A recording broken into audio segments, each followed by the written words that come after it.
Have you ever noticed something strange? Two people can be exactly the same age, both retired, both living in the same neighborhood, both dealing with the same aches, the same grey hair, and the same birthday candles that seem to multiply faster every year. Yet one of them looks alive. They have energy, curiosity, a sparkle in their eyes. They laugh easily. They're excited about tomorrow. And the other person? They seem old, not because of wrinkles, not because of their age, but because something inside them quietly stopped moving. And that's the secret nobody talks about. Getting older isn't what makes people old. Stopping engagement with life does. Carl Jung understood something powerful about human nature. He believed that the second half of life wasn't meant to be a slow decline. It was meant to be a new adventure, a deeper adventure, a richer adventure. The problem is that many people spend decades preparing for retirement, and almost no time preparing for what comes after retirement. So one day they wake up and think, now what? The alarm clock stops ringing. The meetings disappear. The children are grown. The house gets quieter. And suddenly there is a lot of empty space. Now here's the interesting part. That empty space can either become loneliness or freedom. And often the difference comes down to one simple thing. Hobbies. Not just activities, not ways to kill time, but hobbies that wake something up inside you. Hobbies that make your brain smile. Hobbies that remind you you're still growing, still learning, still alive. Today we're talking about 7 hobbies that seem to keep people young long after 60. Some of them might surprise you. One of them is so simple that most people overlook it completely, and according to many psychologists, it may be one of the strongest protectors against feeling old. Let's start with a hobby that has absolutely nothing to do with exercise, yet it often makes people feel more alive than a gym membership ever could. Hobby number 1, learning something completely new. A few years ago, a man named Robert retired after working for 40 years. The first month was wonderful. The second month was relaxing. The third month was strange. He found himself wandering around the kitchen, opening the refrigerator every 20 minutes. Not because he was hungry, just because he didn't know what else to do. Have you ever done that? You walk into a room and forget why you're there, then somehow end up eating a cookie. Life happens. Anyway, Robert started feeling restless, not tired, not sick, just bored. Then one day his granddaughter convinced him to take a beginner guitar class. His first reaction? I'm too old for that. Which, by the way, is one of the biggest lies people tell themselves after 60. He couldn't play a single chord. His fingers hurt. He sounded like a cat arguing with a lawnmower. But something interesting happened. He became excited again. Every week he improved a little. Every month he learned something new. His brain had a reason to wake up. And that's exactly what Carl Jung observed. Growth doesn't stop because you get older. People often get older because they stop growing. Learning creates anticipation. Anticipation creates energy. Energy creates youthfulness. Notice something. Children are always learning, always curious, always asking questions. Adults often stop. And the moment curiosity disappears, life starts feeling smaller. It doesn't have to be guitar. Maybe it's photography. Maybe it's cooking. Maybe it's painting. Maybe it's learning a language. Maybe it's figuring out how your smartphone actually works without accidentally calling your cousin in another country. No judgment. We've all been there. The goal isn't mastery, the goal is curiosity. Because curiosity keeps the mind young. Let me ask you something. What's one thing you've always wanted to learn but never started? Drop it in the comments. You might inspire someone else to begin. And speaking of things people often overlook, the next hobby seems almost too simple, yet many emotionally healthy older adults swear it changed their lives. Hobby number 2, walking with purpose. Not exercise, not fitness, not counting steps. Walking with purpose. There's a difference. You can walk because your doctor told you to, or you can walk because you're genuinely interested in what you'll discover. One sounds like homework, the other sounds like adventure. A woman named Helen developed a simple habit after retirement. Every morning she walked through her neighborhood, but she gave herself a challenge: find one new thing every day. One flower she hadn't noticed, one bird, one interesting house, one conversation, one funny observation, anything. Suddenly the same streets became interesting again. Life became interesting again, and that's something many people miss. The world doesn't necessarily become boring. We stop paying attention. Jung often emphasized awareness, being present, actually seeing life, and walking is one of the easiest ways to reconnect with the present moment, especially after 60. Because let's be honest, many people spend decades rushing to work, rushing home, rushing through weekends, rushing through years. Then retirement arrives and nobody knows how to slow down. Walking teaches you how. You notice details. You notice people. You notice life. And something surprising happens. Your worries become quieter. Your thoughts become clearer. Your mood improves. Not because your problems disappeared, but because your attention shifted. One retired gentleman joked that his daily walks saved his marriage. His wife asked how. He said, "Because for 1 hour every morning nobody can find me." Now that's not psychology, that's survival strategy. But there's wisdom in it. Sometimes peace isn't found by adding more to life.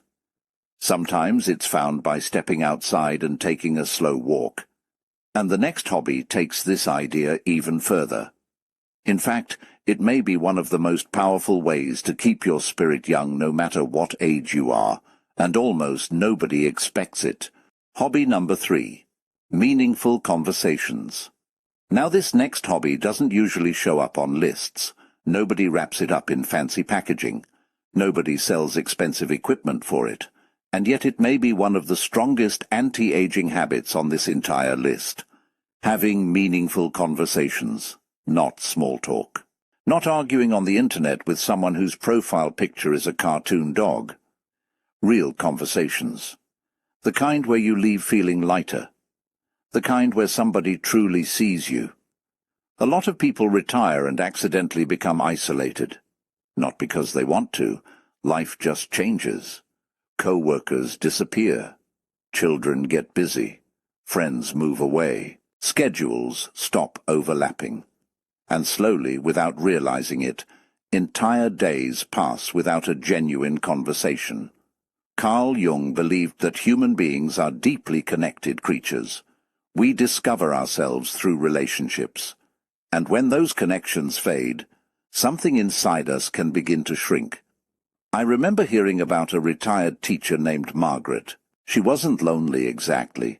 She had family. She had neighbors. But she missed connection. One day she joined a local discussion group. Nothing fancy, just people sharing stories, talking about life, talking about mistakes, talking about lessons learned, talking about everything from marriage to gardening disasters. Within months, people noticed something different. She laughed more, smiled more. She seemed younger. Not because her face changed, because her spirit changed. Have you ever noticed how energized you feel after a wonderful conversation? And how exhausted you feel after spending time with someone who complains about everything? It's almost like emotional weather. Some people bring sunshine. Others bring a thunderstorm and then wonder why nobody wants a picnic. The truth is simple. Connection keeps the heart young. So call an old friend. Join a group. Start conversations. Share stories. Listen deeply. Because every meaningful conversation reminds you that your life still matters. And the next hobby takes that feeling of connection and turns it into something even more powerful. because it doesn't just help you feel alive, it helps other people feel alive too. Hobby number 4. Helping others. This one surprises people. Many assume retirement is finally the time to focus entirely on themselves. And yes, rest is important. You've earned it. But something fascinating happens when people spend all their time thinking about themselves. Life often becomes smaller, problems become bigger, days become longer, but when attention shifts outward, everything changes. A retired mechanic named Samuel started volunteering at a community center. At first he only planned to help once a week, just a few hours, nothing major. Then something unexpected happened. Young people started asking him questions. They wanted advice, stories, guidance. They wanted to learn from him. One afternoon, a teenager told him, "You remind me of the grandfather I never had." Samuel said that moment affected him more than he could explain, because he realized something. He still had something valuable to give, and that's one of the greatest human needs. To feel useful, to feel needed, to feel that your experience matters. Carl Jung often spoke about finding meaning, not happiness, meaning. Because happiness comes and goes. Meaning gives life depth. You don't have to save the world. Maybe it's helping at a church, maybe mentoring someone, maybe checking on an elderly neighbor, maybe teaching a skill, maybe simply being available when someone needs encouragement. Small acts create enormous impact. And here's the funny thing. People often think they're helping others, but secretly, others are helping them. Because purpose is one of the most powerful sources of youthfulness. Without purpose, life feels heavy. With purpose, even difficult days feel worthwhile.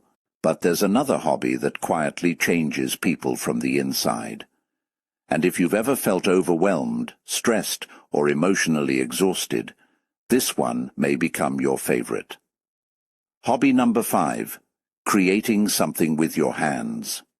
There is something magical about making things. It doesn't matter whether it's painting, woodworking, knitting, gardening, pottery, baking, or building birdhouses. Creating something changes your relationship with time. Hours pass like minutes. Worries fade. Stress softens. The mind settles. A man named George spent decades in a high-pressure job. Always busy, always solving problems, always rushing. After retirement, he felt lost. Then one day, he started building small wooden toys for his grandchildren. Nothing complicated. Simple projects. But every time he finished one, he felt a sense of satisfaction he hadn't felt in years. Why? Because creation reminds us that we're still capable of bringing something new into the world. A garden, a painting, a quilt. A loaf of bread, a handmade gift. It doesn't matter. The act itself matters. And let's be honest, there is something deeply satisfying about pointing at something and saying, "I made that."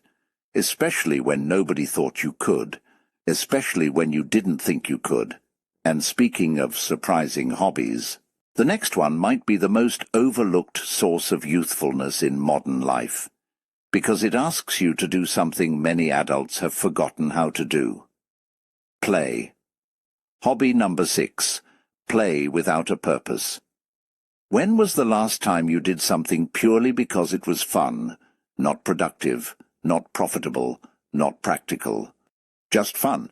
Many adults stop playing. Somewhere along the way they decide life must always be serious. Responsibilities take over, schedules take over, worry takes over, and fun quietly leaves through the back door.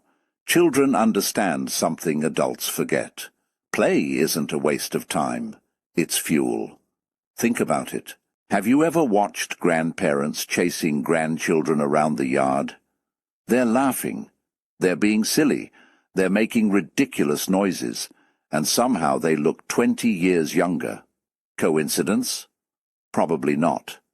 Play wakes up parts of us that daily responsibilities put to sleep. Maybe it's dancing, maybe it's board games, Maybe it's fishing. Maybe it's singing terribly in the car. Maybe it's learning card tricks. Maybe it's bowling. Maybe it's laughing so hard at a family gathering that you forget what you were laughing about in the first place. The activity doesn't matter. The joy matters. Carl Jung once said that the creation of something new is accomplished by the play instinct. Think about that. Play isn't childish. It's creative. It's alive. It's human.